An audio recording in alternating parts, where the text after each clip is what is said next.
Hello viewers, let's crack UPSC CSC के YouTube channel पर आप सभी का स्वागत है। स्क्रीन पर आप देख रहे होंगे यूपीएससी प्रीलिम्स 2022 का क्वेश्चन है।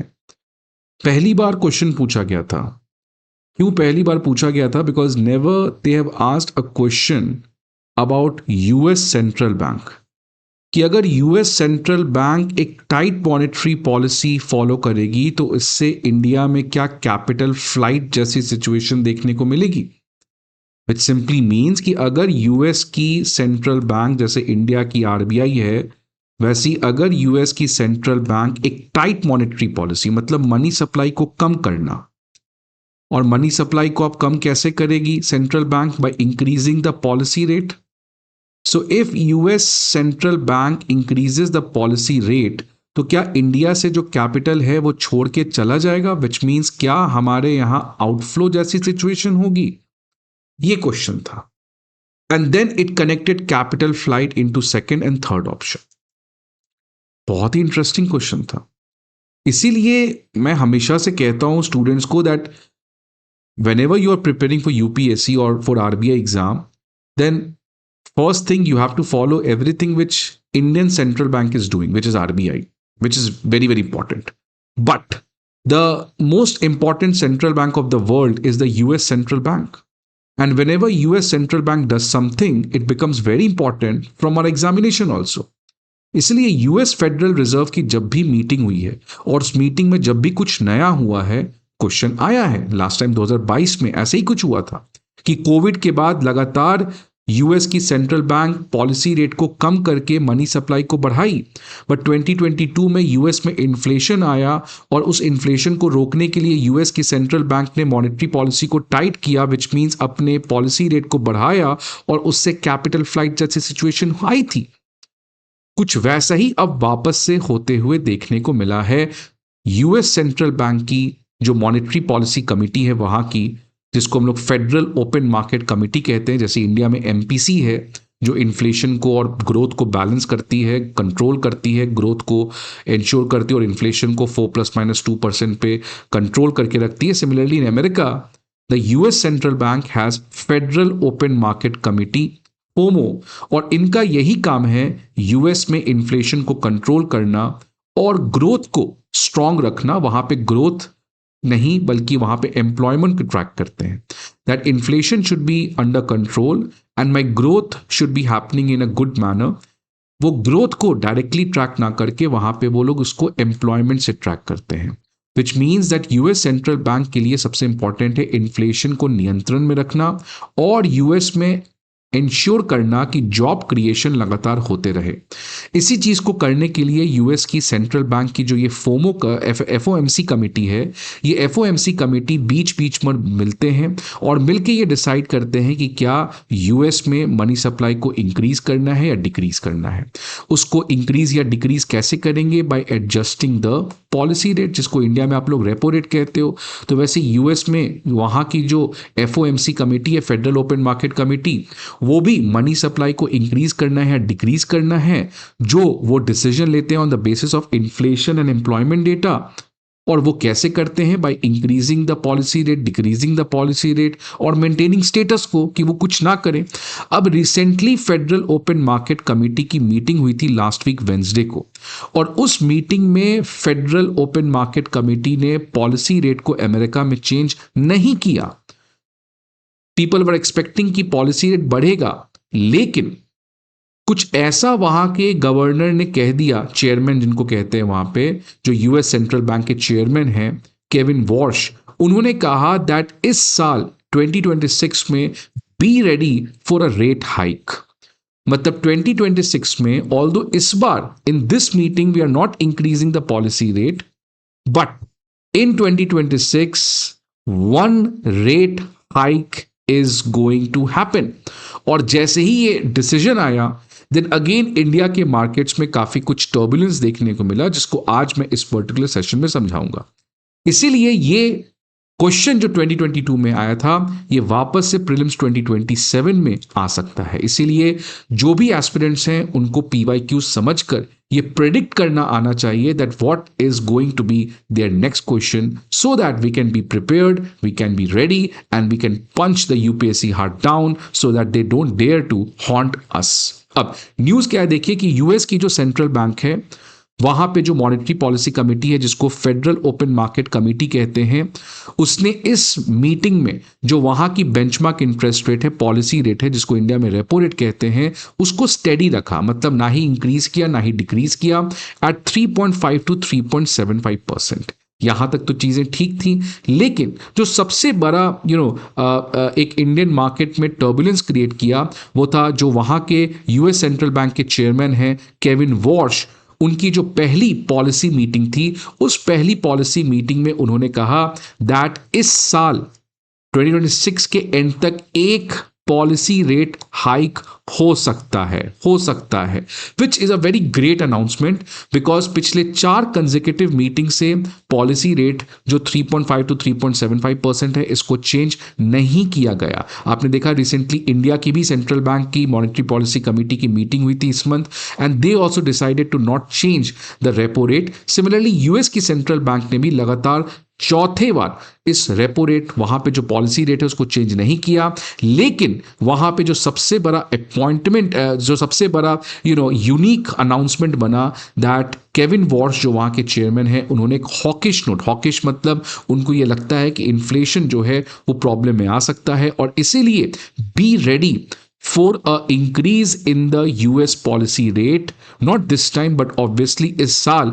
एक पॉलिसी रेट हाइक तो होगा। अब क्यों ये स्टेटमेंट आया है, बिकॉज अगर आप यूएस इकोनॉमी को देखेंगे तो उसके जो डेटा इस महीने रिलीज हुए हैं वो काफी कुछ बताते हैं कि आखिरकार ये डिसीजन क्यों आया है। ये डिसीजन फ्रेंड्स इसीलिए आया है बिकॉज जो रिटेल इन्फ्लेशन है वो मई के महीने में इसी वीक के डेटा रिलीज हुआ कि जस्ट इंडिया में आप देखते हो ना सीपीआई, तो वैसे ही वहां की जो रिटेल इन्फ्लेशन है उसका मई में डेटा आया है 4.2%, जो पिछले 3 साल में पहली बार हो रहा है कि इन्फ्लेशन 4% से भी ज्यादा बढ़ गया है। और वहां पे टारगेट क्या है 2%, विच मीन्स टारगेट को तो इन्होंने 2 times बढ़ा दिया। This is a very shocking data जो मई में आया है दैट इन्फ्लेशन जो अमेरिका में they keep it at 2%, India में तो 4 ± 2% है, बट वहां पे they follow this fix targeting framework जहां पे एक ही टारगेट वो फिक्स करते हैं, लेकिन इन्फ्लेशन इज एट 4.2%। लेकिन दूसरी तरफ जो उनका सेकेंडरी टारगेट है जो ग्रोथ पे डिपेंड करता है, जो जॉब क्रिएशन पे डिपेंड करता है, वहां पे चीजें काफी अच्छी है। जो नॉन फार्म एग्रीकल्चर सेक्टर के बाहर जो जॉब क्रिएशन है वो लगातार तीसरे महीने बढ़ा है, अनएम्प्लॉयमेंट रेट लगातार कम हो रहा है, which means growth is doing good, तभी तो जॉब्स क्रिएट हो रहे हैं। But the problem is growth is not the problem, job creation not the problem. The problem which America economy is facing is because of this 4.2% का tariff, which is obviously because of 4.2% का inflation, which is obviously because of tariff, West Asia crisis and other things. That is why US central bank is saying that B ready for a rate hike, क्योंकि हमारा focus growth पे नहीं है, job पे नहीं है, they are already doing good, but my concern at this point is to immediately control the inflation जो 4.2% पे बढ़ चुका है। और इसीलिए आप देख सकते हैं कि पॉसिबल हाइक जो अभी तक लोग कह रहे थे कि इस साल नहीं होगा, अब ये होते हुए दिख रहा है। अब इसका इंपैक्ट क्या होता है इसको तो मैंने डिटेल में यूपीएससी मंजिल चैनल के ऊपर बनाया है। आप यूपीएससी मंजिल बाय अनअकैडमी के चैनल पे जा सकते हैं। 3 वीक पहले मैंने इसके बारे में एक डिटेल वीडियो बनाया है। और एक बात मैं और आपको इन्फॉर्म करना चाहता हूं कि ऐसे जितने भी स्टूडेंट्स हैं जिनको इकोनॉमी से डर लगता है, खासकर यूपीएससी प्रीलिम्स 2026 को अगर आपने देखा होगा तो काफी कुछ बदल चुका है। इसीलिए अब आने वाले समय में अगर आपकी कुछ एजम्पशंस हैं उसको छोड़ दें, नहीं छोड़ेंगे तो बहुत आगे लेट हो जाएगा, because UPSC is changing. Are you changing? Are your preparation changing?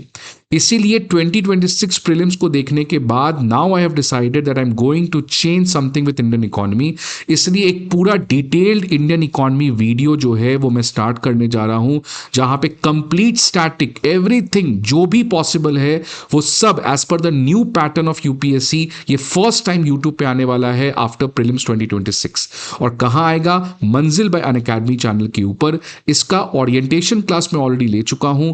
Video series जो है वो आने वाले वाले टाइम में स्टार्ट होगा वंस द टेलीग्राम ब्लॉकेड जो लगाया गया है गवर्नमेंट का वो खत्म हो जाए, वहां पे सारे शेड्यूल्स एंड अदर थिंग्स आ जाएंगे। लेकिन तब तक आप मंजिल बाय अनअकैडमी पे जाकर मेरे सारे इंडियन इकोनॉमी के वीडियोस देख सकते हैं। आपको क्लियरली समझ में आ जाएगा that we don't compromise on quality, even if it's a difficult topic, even if it's a boring topic, but if it's important for exam we will do it. अब यहां पे देखिए क्या है कि यूएस सेंट्रल बैंक ने जब ये इंडिकेशन दिया कि भाई इंटरेस्ट रेट हाइक हो सकता है, तो जैसे ही एक खबर आई इंटरेस्ट रेट हाइक होने की, तो इससे क्या हुआ कि यूएस की जो बॉन्ड यील्ड है वो बढ़ जाएगी।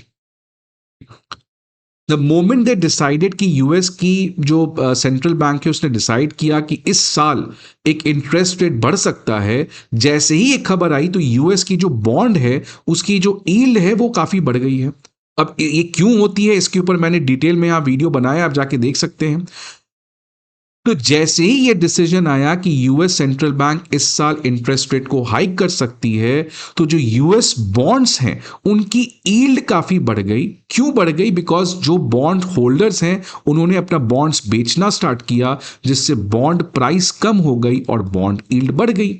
अभी काफी डिटेल टॉपिक है, आप जाके इस वीडियो पे देख सकते हैं। अगर आपको कोई डाउट है तो आप कमेंट बॉक्स में डाल सकते हैं, मैं इस चैनल पर भी वीडियो बना दूंगा।